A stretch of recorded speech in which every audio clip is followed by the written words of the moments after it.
کہ ہمارا امام بگڑ گیا تو اس میں بھی نقصان ہوگا. اب ہمارا امام چلا گیا, اماموں کا امام جا کے بیٹھ. لوگوں کو اس زمانے میں اعتماد بہت تھا کیونکہ لوگ فتین نہیں تھے اس دور میں. ہاں, آج کل تو ایسا ہے کہ امام صاحب بیچارے اگر تیزی کے ساتھ چل بھی جائے نا, بولتے امام صاحب تو دوڑ رہے تھے, یہ امامت کے قابل نہیں. میرے ایک عزیز نے مجھ سے فتویٰ پوچھا, مسئلہ پوچھا کہ میری مسجد کا امام جھوٹ بولتا ہے, اس کے پیچھے نماز پڑھوں کہ نہیں پڑھوں. کہ میں مفتی تو نہیں ہوں آج کی تاریخ میں, میں ابھی مفتی نہیں ہوں, لیکن کیونکہ مسئلہ پوچھا تھا کسی ڈیڑھ شانے نے تو جواب بھی تھوڑا اس کو ہوشیاری دینا تھا. بولے میری مسجد کا امام جھوٹ بولتا ہے, نماز پڑھو کہ نہیں. میں کہا اگر میں نہیں بول دوں گا نا, پورے محلے میں جا کے میرے نام سے چلائے گا کہ سید نے منع کیا, اور محلے والے میرے ماننے والے محبت کرنے والے تو بیچارے امام پہ قیامت آئے گی. میں نے کہا اگر امام تجھ سے کم جھوٹ بولتا ہے تو پڑھ لے, اور اگر تجھ سے زیادہ جھوٹ بولتا ہے تو پھر بتانا, پھر آگے کا جواب بعد میں دوں گا. تو چلا گیا. تو یہ لوگوں کا حال ہوتا ہے, خود کی حیثیت کچھ اور ہوتی ہے, باتیں بڑی بڑی کرتے ہیں. تو امام اعظم ابو حنیفہ وہاں پہنچے. پہنچنے کے بعد آپ جب اس نے دیکھا تو وہ آیا, اے سرکار آپ آئے. بولے ہم تو آئے بڑا کام لے کے. کہا کیا؟ بولے تمہاری بیٹی پہ رشتہ لے کر آئے. امام اعظم رشتہ لے کر آئے. رشتہ؟ ہاں. لڑکا عالم دین ہے, میرا بہت بڑا آدمی ہے, حافظ ہے, مفتی ہے, فقیہ ہے, کروڑ پتی ہے, دولت مند ہے, یہ وہ ہے, جتنی خوبصورت ہے, یعنی جتنی تعریف ہو سکتی تھی میں نے تو آج کے زمانے کے حساب سے کہی. امام اعظم نے بہت بڑی بات کہی, اس کی رال ٹپکنے لگی, کیا داماد مل رہا ہے, کیا داماد مل رہا ہے نا. جب ایسا داماد امام اعظم کے ذریعے ملے تو کہا سرکار ایسا ہے, یہاں خوبصورت بھی بہت ہے, بولو کیا کہتے ہو. تو اس نے کہا آپ رشتہ لائیں اور اتنی خوبیاں ہوں, منع کون کرے بھائی, بن دیکھے بسم اللہ. ہاں. بولے ایک اس میں عیب ہے, وہ بھی بتا دوں تاکہ تم پھنس نہ جاؤ. بولے عیب کیا ہے؟ بولے عیب یہ ہے کہ وہ یہودی ہے. وہ کیا ہے؟ حافظ قرآن ہے مگر یہودی ہے, عالم دین ہے مگر یہودی ہے, خوبصورت ہے مگر یہودی ہے, مالدار ہے مگر یہودی ہے, سخی ہے مگر یہودی ہے, دولت مند ہے مگر یہودی ہے, با حیا ہے مگر یہودی ہے. اس نے کہا بہت عقیدت رکھتا تھا آپ سے, رابضی ہو کر بھی آپ سے عقیدت تھی. آج سارا شیش محل چکنا چور, آپ کی عقل ٹھکانے پر ہے. مجھ جیسا مسلمان, ہزار خوبیاں اس میں ہو, کسی یہودی کو بیٹی دے سکتا ہے. اور آپ کو رشتہ لانے سے پہلے شرم آنی چاہیے تھی کہ آپ یہودی کا رشتہ میرے گھر, مسلمان کے گھر لا رہے ہو. امام اعظم نے مسکرا کے کہا کیا ہوا, اس میں کون سی بڑی بات ہے. جب نبی نے یہودی کو اپنی 2 بیٹیاں دے دی, بھائی نبی نے جب یہودی کو اپنی 2 بیٹیاں دے دی تو ایک دینے میں تجھے کیا حرج ہے. قدم پکڑ کے کہتا ہے سمجھ میں آ گیا. ارے جب ادنا مسلمان یہودی کو ایک بیٹی نہیں دیتا تو جو مسلمانوں کی جان بلکہ ایمان کی بھی جان ہے, کسی یہودی کو اپنی 2 بیٹی کیسے دے سکتا ہے. اب سن لو, صدیق و فاروق, عثمان و علی کے مومن ہونے کی سب سے بڑی دلیل یہ ہے کہ ابو بکر و عمر کو سسر بنایا کیونکہ وہ مومن تھے, عثمان و علی کو داماد بنایا کیونکہ وہ مومنوں کی آبرو تھے. اگر آپ ان کو کافر کہو گے تو بھی میں کہوں گا جب تو کافر کو اپنا سسر نہیں بناتا تو سید المرسلین نے کسی کافر کو اپنا سسر کہا. بات دور نکل گئی, بہرحال بات دور دور چلتی گئی. سرکار غوث پاک اپنی ماں کے پاس گئے, یہی بات چل رہی تھی, بھول تو نہیں گئے نا. ہاں, ماں سے پوچھا ماں ایک سوال آتا ہے, عشق کروں کہ محبوب بنوں. ماں نے کہا بیٹا میری گلی کے نکڑ پر ایک بابا بیٹھتا ہے, بابا جسے لوگ پاگل کہتے ہیں. وہ پاگل نہیں ہے بیٹا, وہ کتب ہے ہمارے جیلان کا. یہ راز کسی کو بتانا مت, یہ تجھے کو بتا رہی ہوں. غوث پاک کی امی آنگن انگال کر باہر نہیں گئی ہے, لیکن مرتبہ یہ ہے کہ گلی کے نکڑ پہ قطب بیٹھتا ہے. میں سوچنے لگا کہ سب کی گلی کے نکڑ پہ کیوں نہیں بیٹھا, جیلان میں غوث اعظم کی گلی کے کونے پر ہی کیوں بیٹھا. تو گویا کہ بتا رہے ہیں جب عبد القادر بچہ ہونا تو بچپنے میں بھی یہ شان ہے کہ جیلان کا قطب ان کی گلی کے کونے پہ بیٹھتا ہے. قطب جیلان جس کی گلی کے کونے پہ بیٹھے اسے شیخ عبد القادر جیلانی کہتے ہیں.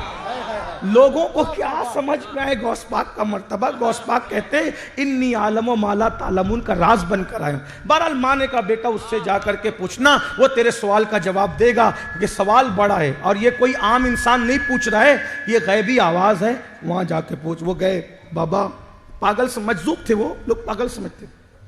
ہر پاگل مجذوب نہیں ہوتا، لیکن ہر مجذوب پاگل نظر آتا ہے. نظر آتا ہے، دھوکہ مت کھانا، کیونکہ کچھ لوگ ہوتے کچھ ہیں، نظر کچھ آتے ہیں. اتنا یاد رکھنا. ٹرین میں بیٹھو نا تو درخت تو گھومتے نظر آتے ہیں، بس میں بیٹھو تو درخت تو کبھی نہیں گھومتے. اتنا یاد رکھنا.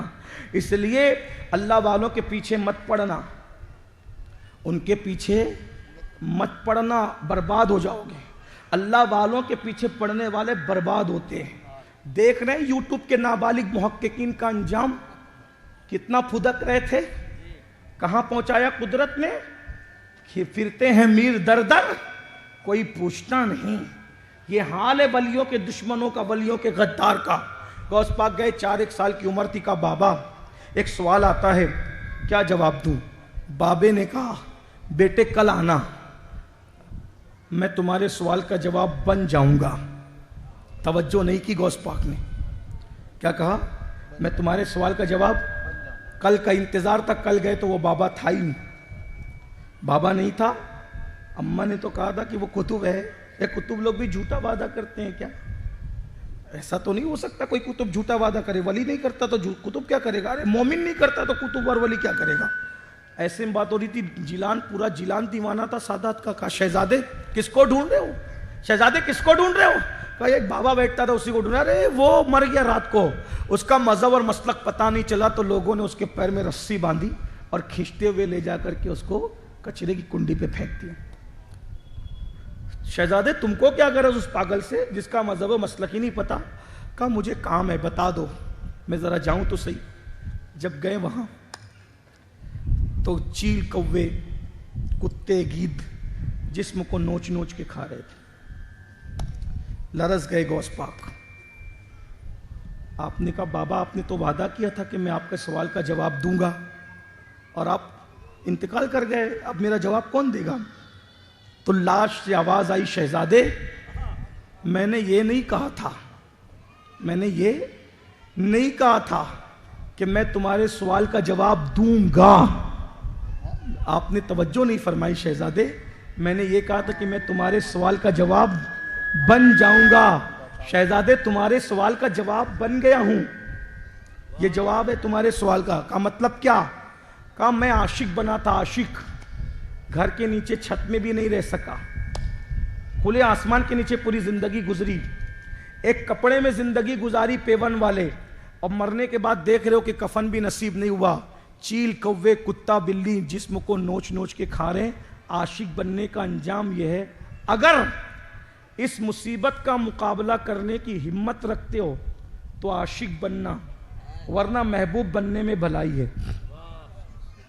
عشق کی راہ فجر میں سوتے پڑے رہنے سے نہیں ملتی. عشق کی راہ تاش کے پتے کھیلنے سے نہیں ملتی. عشق کی راہ جوا کھیلنے سے نہیں ملتی. عشق کی راہ سود کے لقمے حلق میں ڈالنے سے نہیں ملتی. عشق کی راہ مسجدوں کو ویران کرنے سے نہیں ملتی. عشق کی راہ داڑیاں منڈانے سے نہیں ملتی. عشق کی راہ گناہ کرنے سے نہیں ملتی، گانے سننے سے نہیں ملتی. محبوب کے عشق میں کتوں کو جسم نچوانا پڑتا ہے، بلیاں اس کو نوچ نوچ کے کھاتی ہے، گیدھ نوچ نوچ کے کھاتے ہیں. کفن بھی نصیب نہیں ہوتا تب عاشق بنتا ہے انسان. اللہ اکبر. تو کہا اگر اس منزل سے گزرنا ہے تو عاشق بن جا، اور اگر ایسی ہمت نہیں ہے تو پھر محبوب بننے میں بھلائی ہے. پھر وہ غوث اعظم تھے، حسنی حسینی خون تھا. تب آپ نے اسی وقت کہا پھر تو میں عاشق بنوں گا، پھر تو میں عاشق بنوں گا. اور پھر عاشق بنے. آپ کو یہ پتا ہے کہ غوث پاک روزانہ نئے کپڑے پہنتے تھے، یہ پتا ہے. غوث پاک روزانہ نئے جوتے پہنتے تھے جو بادشاہوں کو بھی نہیں ملتے تھے. میری قوم نے ہمیشہ آسان داستان یاد رکھی لٹنے کی داستان نہیں یاد رکھی، ہمیشہ لٹانے کی داستان یاد رکھی۔ آپ کیا سمجھتے ہیں یہ کپڑے روزانہ نئے ہمیشہ نہیں تھے، یہ آخری عمر کا معمول تھا۔ جوانی کیسے گزری؟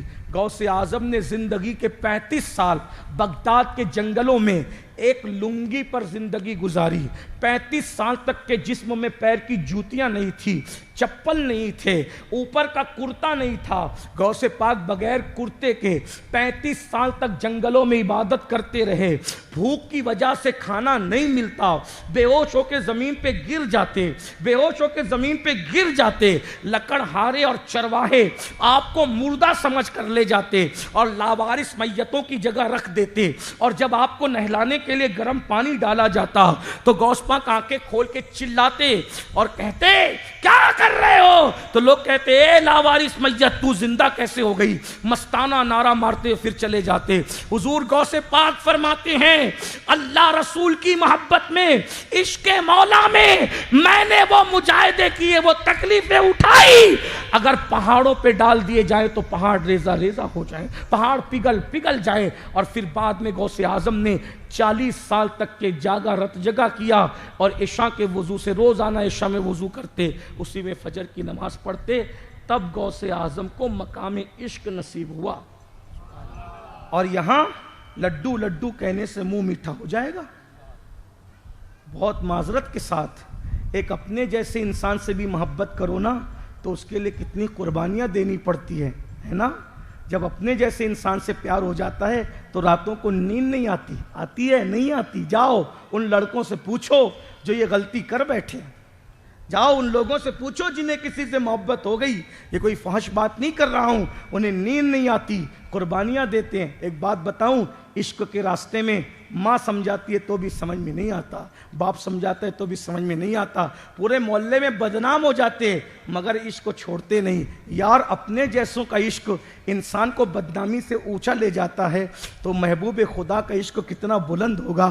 بس میں اتنا ہی کہتا ہوں، آج ہم تم اور ہم سب نقل کر رہے ہیں تو دنیا اتنی لرزہ پر اندام ہے، اگر ہم حقیقتوں کی طرف آ جائیں تو دنیا میں ہمارا بیڑا پار ہو جائے۔ میں نے جہاں سے آغاز کیا تھا، ٹائم ختم ہوا اس لیے بات ختم وہیں پہ کر دوں۔ آپ کیا سمجھتے ہو ہندوستان کو جنہوں نے آزاد کرایا وہ سب عاشقان رسول تھے، اور کیسے عاشق تھے؟ مجھے وہ عاشق یاد آ رہا ہے جسے دنیا حضرت کفایت علی کافی مراد آبادی کے نام سے جانتی ہے۔ انگریزوں نے ان کو جیل میں رکھا۔ دیکھو اسلام دشمن طاقتیں اب ہندوستان اور دنیا بھر میں کوئی عاشق رسول پیدا ہونے نہیں دینا چاہتی، اسی لیے نبی کے نام سے ڈر لگتا ہے لوگوں کو۔ نبی کے نام میں ہے کیا؟ کتوں سے محبت کرو کوئی پابندی نہیں، بندروں سے محبت کرو کوئی پابندی نہیں، چڑیا سے محبت کرو کوئی پابندی نہیں، آمینہ کے لال کے عشق میں ہے کیا؟ اتنے بڑے بڑے مدرسے قائم کیے صرف اس لیے کہ عشق مت ہونے دو۔ مدرسے ہوں عشق نہ ہو، مسجدیں ہوں عشق نہ ہو، درسگاہیں ہوں عشق نہ ہو، خانقاہیں ہوں عشق نہ ہو، اس لیے کہ جانتے ہیں سب رہے گا، عشق نہیں رہے گا تو کیا ہوگا؟ اقبال نے کہا تھا بجھی عشق کی آگ اندھیر ہے، مسلمان نہیں راکھ کا ڈھیر ہے۔ اگر عشق ہے تو فرشتے بھی تیرا احترام کرنے تیار ہیں، اگر عشق ہے تو تو اکیلا روئے تو تیرا محبوب اپنے آستین سے تیرے آنسو پوچھے۔ ہائے ہائے، واہ واہ واہ، سب سے عشق کیا نا، ان سے عشق کر کے دیکھ لو۔ عشق کرو گے نا، جب کوئی تمہارا دل توڑے گا حبیب اسی دن تمہارے خواب میں آئے گا، اور اگر تم زیادہ عشق والے ہو تو پھر خواب میں نہیں وہ حقیقت میں بھی آئے گا۔ آپ کیا سمجھتے ہو؟ بس یہی کہہ کر کے جا رہا ہوں، ہو سکے تو عشق کی آگ دل میں لگا لو۔ اور جو عاشق ہوتا ہے اس کی 3 نشانی ہوتی ہے، جس سے محبت اس کا ذکر کثرت سے کرتا ہے، جس سے محبت اس کی نقل کرتا ہے، جس سے محبت اس کی ناپسندیدہ چیزوں کو چھوڑ دیتا ہے۔ میں تو بس اتنا ہی کہتا ہوں مسلمانوں سے، جب اللہ اللہ ہو کر اپنے محبوب کی محبت میں قبلہ بدل دیتا ہے تو ہم امتی ہو کر اپنی زندگی نہیں بدل سکتے؟ ایک بات بتاؤں، توجہ کریں، جس دن اللہ نے قبلے کو کعبہ بنایا، توجہ، جس دن اللہ نے کعبے کو قبلہ بنایا، اس دن مسجد اقصی جیسی چیز کعبے کے پاس نہیں تھی. علماء کی بہت توجہ، اگر مجھ سے غلطی ہو میری اصلاح کریں، سادات کی بھی. مسجد اقصی کے پاس اس دن جو چیز تھی وہ کعبے کے پاس نہیں تھی. وجہ مسجد اقصی بتوں سے پاک و صاف تھی اس دن، ہائے ہائے واہ واہ. اور کعبے پر 360 بت رکھے تھے. تو اس اعتبار سے قبلہ ہونے کا زیادہ حقدار کون ہو رہا تھا؟ عقلی اعتبار سے مسجد اقصی جو بالکل پاک اور پوتر تھی، جس پہ 360 گنڈے بٹھائے گئے ہوں، کیا وہ اس وقت قبلہ ہونے کے قابل تھا؟ لیکن محبوب نے کہا نہیں. نگاہ اٹھی تو اللہ نے فرمایا قد نرا تقلب وجهك فی السماء فلنولینک قبلۃ ترضاها. یہاں ابھی کعبے کا ذکر نہیں ہے، نہ بیت المقدس کا ذکر ہے. کسی بھی مکتبہ فکر کا ترجمہ اٹھا کے دیکھ لو، اللہ فرماتا ہے حبیب ہم دیکھ رہے ہیں بار بار آپ کا چہرہ آسمان کی طرف اٹھانا، نگاہیں آسمان کی طرف اٹھانا، تو حبیب ہم اسی کو قبلہ بنا دیں گے ترضاہا، جس میں آپ کی خوشی ہے. ارے خدا کو بیت المقدس اور کعبے سے کیا مطلب؟ خدا تو خدا ہے، ہمیں تو صرف تیری رضا چاہیے. ترضاہا، جس میں تیری خوشی ہے اسی کو قبلہ بنا دیں گے. پتا چلا وہ بے نیاز جب محبوب کی محبت میں قبلہ بدل دے، جب وہ بے نیاز محبوب کی محبت میں، کہ محبت یہی ہے نا، بے نیاز ہو کر محبوب اگر تیری خوشی ہے نا تو میں قبلہ بدل دے. اکثر نبیوں کا قبلہ بیت المقدس، تیرا تیرے دادا کا قبلہ بنا دیتے ہیں. ٹھیک ہے یہ تیرا، لیکن تیری رضا خوشی تیری بس. ابھی کعبے کا ذکر نہیں، مسجد حرام کا ذکر تو آگے آ رہا ہے. قرآن پڑھو، سورۃ البقرہ میں جو ہے وہ دوسرے پارے کی ابتدائی آیتیں ہیں، کوئی زیادہ لمبی چوڑی بات نہیں ہے نا. تو بہرحال تو اللہ کیا کہہ رہے؟ تیری خوشی ترضاہا، تیری خوشی کے لیے ہم قبلہ بدل دیں گے. جب اللہ نبی کی خوشی کے لیے قبلہ بدل دیتا ہے، قبلہ بدلتا ہے نا، تو ہم نبی کی خوشی کے لیے گناہوں کی زندگی کو چھوڑ کر نیکی کی زندگی میں نہیں آ سکتے، زندگی نہیں بدل سکتے. اگر بدل ڈالو اور عاشق رسول بن جاؤ، نبی کو تکلیف پہنچانے والی چیزیں چھوڑ دے تو کیا مقام ملے گا؟ اب وہ آخری بات سن لیجیے. کفایت علی کافی مراد آبادی بہت بڑا ہیرو ہمارا یہ. میں بار بار ان بزرگوں کا ذکر اس لیے کرتا ہوں کہ لوگوں نے ان کو بھلا دیا. یہ جتنی آندھیاں ہے نا سب تمہیں یاد ہے. 1857 میں جنہوں نے پہلی اینٹ رکھی تھی آزادی کے، تم اس کو بھول گئے ہو تعصب کی وجہ سے. کم سے کم ہمارے یہاں تو ذکر ہونا چاہیے. بہت بڑا ہیرو ہے کافی مراد آبادی، اپنے وقت کا عالم، حسینی سید، امام حسین کی اولاد، حسینی سید. بہت خوبصورت تھا یہ جوان کڑی الجوان، بڑا عالم، بڑا محقق اور بڑا عظیم شاعر، جس کی شاعری کی شان یہ ہے کہ اعلیٰ حضرت کہتے ہیں اگر شاعروں کی دنیا بنائی جائے تو احمد رضا اگر وزیر اعظم بنے گا نعت کی دنیا میں تو کافی بادشاہ کہلائے گا. اب غور کریں کہ اعلیٰ حضرت جس کو اپنے فن کا بادشاہ کہے اور خود کو وزیر اعظم کہے تو وہ کتنا بڑا شاعر ہوگا. تو جب بہت پٹایا ان کو، کافی کو کہا کہ تم چھوڑ دو یہ سب باتیں، چھوڑ دو، یہ دے دیں گے، وہ دے دیں گے، وہ دے. کافی نے کہا ملک کی غداری ہم نہیں کر سکتے، ملک کو بچائیں گے، ملک بچائیں گے. لوگوں کو بتاؤ ہمیں بہت لالچ دی گئی، ہمارے پرکھوں نے ملک کو کے ساتھ غداری نہیں کی، جان دے دی، ملک کے ساتھ غداری نہیں کی. ہم انہی کی اولاد ہیں، انہی کی نسل ہے، انہی کے ماننے والے ہیں. اس لیے کہ ہندوستان میں کس کا کیا ہے ہمیں نہیں معلوم، لیکن ہماری قیمتی امانتیں اس کے سینے میں موجود ہیں. نظام الدین اولیاء اسی کے سینے میں دفن ہے، یہ ہماری امانت ہے. قطب الدین بختیار کاکی اسی کے سینے میں ہماری امانت ہے. غریب نواز اسی کے سینے میں ہماری امانت ہے. شاہ برکت اللہ مخدوم اشرف اس کے سینے میں ہماری امانت ہے. ہندوستان کی زمین سے غداری کرنا یہ زمین سے غداری نہیں، یہ محبوب الہی سے غداری، قطب الدین سے غداری، اشرف جہانگیر سمنانی سے غداری. اس لیے مسلمان کبھی اپنے ملک کا غدار نہیں ہو سکتا. اتنی قیمتی امانتیں لے کے جائیں گے کہاں؟ تو یاد رکھ. تو کافی کو کہا اگر تو لالچ میں نہیں آتا تو مرنے کے لیے تیار ہو جا.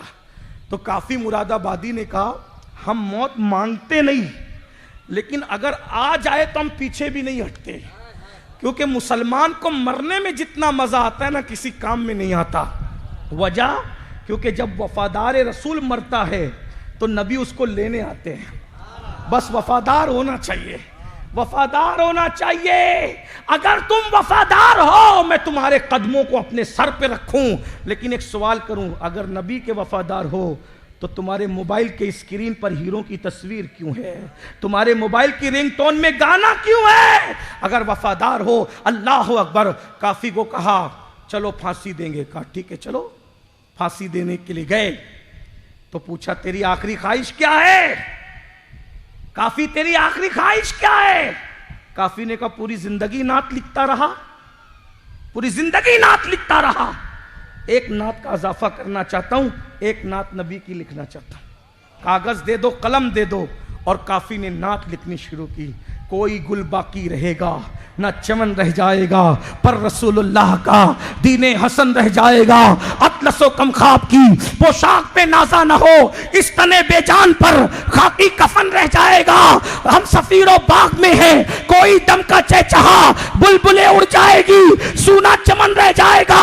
جو پڑے گا صاحب لولاک کے اوپر درود, آنکھ سے محفوظ اس کا تن بدن رہ جائے گا. نام شاہان جہاں مٹ جائیں گے لیکن یہاں, نام شان جہاں مٹ جائیں گے لیکن یہاں حشر تک نام و نشانے پنج تن رہ جائے گا اور سب فنا ہو جائیں گے. کافی وہ لیکن حشر تک نعت حضرت کا زبانوں پر سخن رہ جائے گا. انگریز چڑ گئے اور چڑنے کے بعد کہا اس کو ابھی پھانسی نہیں دیں گے, یہ بہت بڑی بڑی بات کرتا اپنے نبی کی شان میں, یہ بڑا نبی سے محبت کرتا ہے, اس کو بہت ستائیں گے. کہا کیا کریں گے؟ اس زمانے میں استریاں تھی, استریاں جو کوئلے والی ہوتی تھی, کوئلے کی استریوں میں کوئلے بھرے, بھڑکائے, گرم کیے اور گرم کر کے لوگوں کے ہاتھ میں دیکھا یہ کافی کو لٹا کر اس کے بدن پہ چلا دو, کافی کو لٹا کر اس کے بدن پہ چلا دو. بس ایک ہی بات کہہ جا رہا ہوں اختتام پہ, حضور سے وفا کر لو. دشمن جتنا تکلیف دے گا حضور اتنا قریب ہوں گے تمہارے, اتنا تمہیں تسلی دیں گے, اتنا بس وفادار بن جاؤ. ہم سب کچھ بن رہے ہیں, کیا وفادار بھی ہیں؟ جب کافی کے بدن پر استری چلنے لگی گرم گرم تو عادت کے مطابق کہا یا رسول اللہ, کہا یا رسول اللہ, یا رسول اللہ. جیسی آنکھ بند کر کے بے چین ہو کے تڑپ کے کہا یا رسول اللہ, تو کیا دیکھا؟ خوشبو آ رہی ہے. جب خوشبو سونگی یہ تو جانی پہچانی ہے, آنکھیں کھولی تو سرحانے اللہ کے رسول کھڑے تھے, عالم بیداری میں نبی کا جلوہ دیکھ رہے تھے. کافی رو کر کہتے ہیں آقا بہت دیر کر دی میں نے, اگر مجھے یہ پتا ہوتا کہ جسم پہ استری چلانے سے آپ نظر آتے ہیں تو اتنی دیر نہیں کرتا, یہ کام میں بہت پہلے کر چکا ہوتا. یہ نبی کے عشق کرنے والوں کو شان نصیب ہوتی ہے. آؤ ہم بھی حضور سے عشق کریں, زبانی نہیں حقیقی, صرف نعرے نہیں, فجر کی نماز میں اٹھنے والے عاشق بنے. اور اگر تم نماز کے لیے نہیں اٹھتے تو اللہ کے رسول نے فرمایا جس نے جان بوجھ کے نماز چھوڑ دی میں محمد اس سے بیزار ہوں, قیامت کے دن اس کے ساتھ میرا کوئی تعلق نہیں, میرے لیے نہیں, ان علماء کے لیے نہیں. اس میں کتنے لوگ ہیں, دھولکا میں کتنے لوگ ہیں گرد نواز جو حضور کے عشق میں آج سے 5 وقت کی نماز پڑھنے کا وعدہ کرتے ہیں. حضور کے عشق میں اٹھا کے ذرا دیکھیں, زبردستی کسی کے ساتھ عشق کا سودا ہے, میں نہیں دیکھ رہا, مدینے کی سرکار دیکھ رہی ہے. ہم مجھے تو دھوکہ دے سکتے, ان کو نہیں. اٹھا کے رکھو ذرا, گواہ بناؤ فرشتوں کو. سبحان اللہ, ارے واہ ماشاءاللہ, یہ کھڑے والے بھی کر رہے ہیں, سبحان اللہ, یہ بھی کریں, خواتین بھی ماشاءاللہ. اس کا مطلب یہ ہے کہ آج اب مسجدیں بھر جائے گی انشاءاللہ. بولو سچا وعدہ کر رہے ہو یا جھوٹا؟ سچا کر رہے ہو.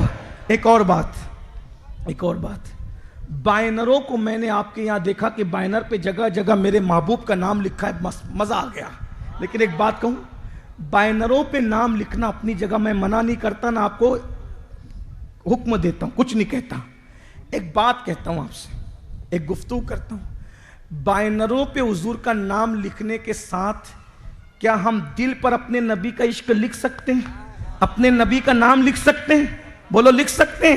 میرے اعلیٰ حضرت کہا کرتے تھے کہ فقیر کے دل کا حال آج کل یہ ہو گیا ہے کہ اگر میرا دل چیرو گے تو ایک پر لا الہ الا اللہ لکھا ہوگا، دوسرے پہ محمد الرسول اللہ لکھا ہوگا. میرے بھائی جب تک گانا سنو گے دل پر نام محمد نہیں آئے گا، جب تک کہ گندی پکچریں دیکھو گے دل پہ نام محمد نہیں آئے گا، جب تک عورتوں کو پاپ کی نظر سے دیکھو گے دل پہ نام محمد نہیں آئے گا. تو دل پہ لکھو. جب دل پہ لکھو گے تو کیا ہوگا؟ آنکھوں کا تارا نام محمد، دل کا اجالا نام محمد، صلی اللہ کا سہرا سجا کر دولہا بنایا نام محمد، پڑھتی درودے دوڑے کی ہورے لاشا جو لے گا نام محمد، رکھو لحد میں جس دن عزیزو پڑھ کر سنانا نام محمد. آنکھوں میں آ کے دل میں سما کے رنگت رچا جا نام محمد. اور پوچھے گا مولا لایا ہے کیا کیا، پوچھے گا مولا مجھ سے، پوچھے گا مولا لایا ہے کیا کیا، پوچھے گا مولا لایا ہے کیا کیا. میں یہ کہوں گا نام محمد اپنے جمیلے رضوی کے دل میں آجا سما جا نام محمد. اللہ ہم سب کو سچا عاشق رسول بنائے. استغفر اللہ ربی وما علینا الا البلاغ. السلام علیکم ورحمۃ اللہ وبرکاتہ.